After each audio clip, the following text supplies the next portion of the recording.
Bien, mesdames et messieurs, quand je viens en Bretagne, quand j'ai l'occasion, comme aujourd'hui, de discuter avec ses habitants, je ne peux m'empêcher de me faire cette réflexion. La crise économique est ici d'autant plus cruelle qu'elle s'accompagne d'une crise de confiance sans précédent. Un mythe vient de voler en éclats et c'est celui que les responsables PS et UMP n'ont eu de cesse de forger ces 3 dernières décennies. Vous êtes courageux, vous êtes audacieux et entreprenants. Pour vous, l'Union européenne et la mondialisation sont des opportunités que vous devez saisir. Derrière cet écran de fumée, la réalité est pourtant tout autre. Ce sont les salariés européens mis en concurrence dans des conditions scandaleuses. Des revenus du travail que les technocrates et les financiers écrasent partout au nom d'une compétitivité qui ressemble de plus en plus à un marche ou crève. C'est le détachement de centaines de milliers de travailleurs des pays d'Europe centrale employés au détriment des Français à des salaires de misère. C'est la liquidation par le vide des territoires les plus fragiles et plus particulièrement des territoires ruraux. La paupérisation de centaines de milliers de foyers français dont le seul crime est de vouloir travailler, élever leurs enfants, puis vivre une retraite décente. Et comme la libre circulation des biens et des personnes instituée en dogme par Bruxelles ne concerne pas que les travailleurs et le fruit de leur labeur, mais aussi les bandes nomades organisées, elle a aussi engendré l'explosion de la délinquance à des niveaux encore jamais atteints dans notre pays en temps de paix. Là encore, la Bretagne subit le marasme européen de plein fouet. Les chiffres de l'insécurité publiés ce week-end dans le Télégramme sont tout simplement hallucinants. Entre 2009 et 2012, les cambriolages ont augmenté de 26% à plus de 150% dans les zones couvertes par la gendarmerie en Bretagne, avec un record à 214% pour les environs de Brest. Le PS, pas plus que l'UMP avant lui, n'a voulu tenir compte des signaux inquiétants qui se sont multipliés ces dernières années. Le dumping allemand sur le porc s'est mis en place il y a plus de 5 ans. Les menaces de la Commission européenne sur les restitutions concernant les poulets sont connues de longue date. Les délocalisations industrielles laminent notre pays depuis plus de 20 ans. Quant à la montée de l'insécurité, y compris dans les territoires ruraux, elle ne date pas d'hier non plus.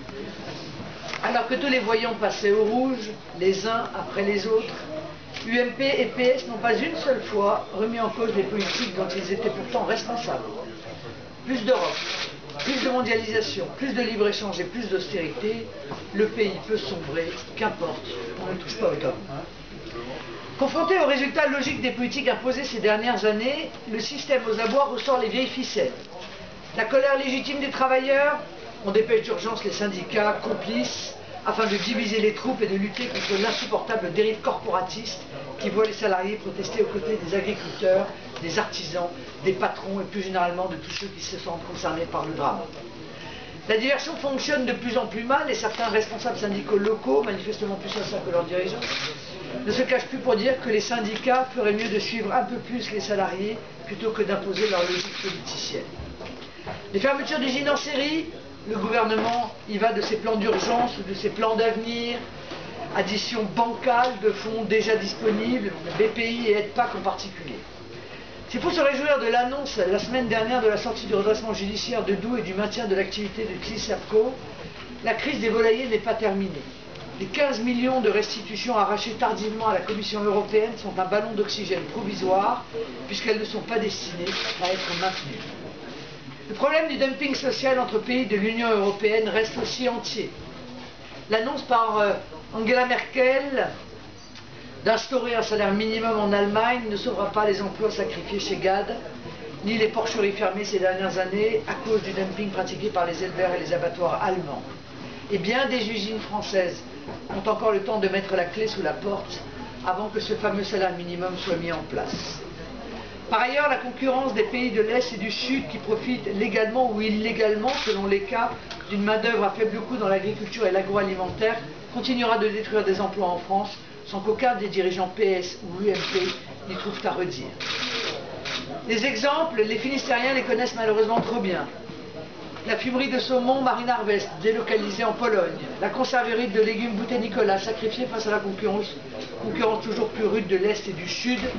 Et on en vient, comme nous l'a donné tout à l'heure un salarié de GAD, à adresser des questionnaires de mobilité relatifs au reclassement à l'étranger pour demander aux salariés dans quel pays est-ce qu'ils accepteraient de se transporter? En Roumanie, en Espagne, en Hongrie, au Royaume-Uni, en Autriche. Et on leur demande même, c'est d'un cynisme total, s'ils ont des restrictions à formuler s'agissant de la rémunération susceptible de leur être proposée.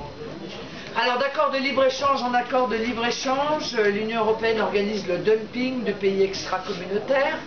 Les maraîchers français connaissent le prix amer de l'accord de libre-échange signé avec le Maroc en 2012. Maroc qui dans ses serres paye sa main-d'œuvre 5 € par jour. Demain, les éleveurs, toutes filières confondues, et les petites et moyennes entreprises de l'agroalimentaire découvriront l'addition terrible des accords de libre-échange négociés avec le Canada et les États-Unis. Le premier vient d'être signé, le second le sera en 2015. Comment affronter la concurrence frontale de ces deux géants, dont les coûts de production dans ces secteurs sont jusqu'à 25% inférieurs aux nôtres, quand on sait qu'ils bénéficient en plus de monnaies plus faibles que l'euro pour attaquer les marchés d'export, et qu'ils font fi d'ailleurs de bien des normes et des réglementations sanitaires qui sont respectées par nos producteurs locaux. Ces accords bouleverseront à court terme le visage de l'industrie et de l'agriculture. Qui en parle? Personne. Et surtout pas ceux, PS, UMP et centristes, une fois encore confondus, qui les appellent de leur vœu. Ont-ils un plan pour affronter la déferlante? Pas plus qu'ils n'en avaient quand ils vendaient l'Union européenne et la mondialisation à grand renfort de superlatifs. Je ne veux pas me résigner, comme tant d'autres, au fatalisme du carnage annoncé. Je porte une autre vision de la France. Une France souveraine et débarrassée des chaînes de l'Europe de Bruxelles. Une France libre de ses choix et de ses frontières. Une France qui compte sur le talent de tous ses citoyens et pas des seuls technocrates ou financiers. Une France dans laquelle agriculteurs, ouvriers, artisans, cadres, patrons de PME ont toute leur place. Ce combat est avant tout un combat pour la liberté. Quelle liberté vous reste-t-il en effet quand on sacrifie votre emploi, quand on lamine les revenus de votre famille, quand on prive d'avenir vos enfants, quand on ruine la région où vous vivez, quand on vous laisse seul à la merci de délinquants de plus en plus violents? Une seule, celle de survivre, et c'est indigne d'un pays comme le nôtre. Pas de fatalisme chez moi, mais la volonté de retrouver une ambition nationale pour notre agriculture et notre industrie. Pour cela, il faut rompre avec les pseudo-plans d'urgence, le bricolage fiscal et les débats bidons. Nous devons arracher notre souveraineté à Bruxelles afin d'instaurer un protectionnisme raisonnable, afin aussi de permettre à l'État stratège d'orchestrer la réindustrialisation de notre pays et de mettre en place une politique agricole nationale à même de relancer l'intégralité de nos filières.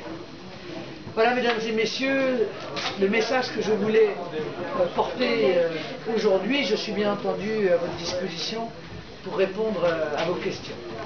Pourquoi être revenu à Guernesey? Je sais pas, ça me paraît évident. Excusez-moi.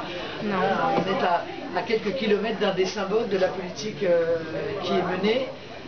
Et par conséquent, je pense que le discours que j'ai à tenir avait plus de portée encore s'il est tenu ici.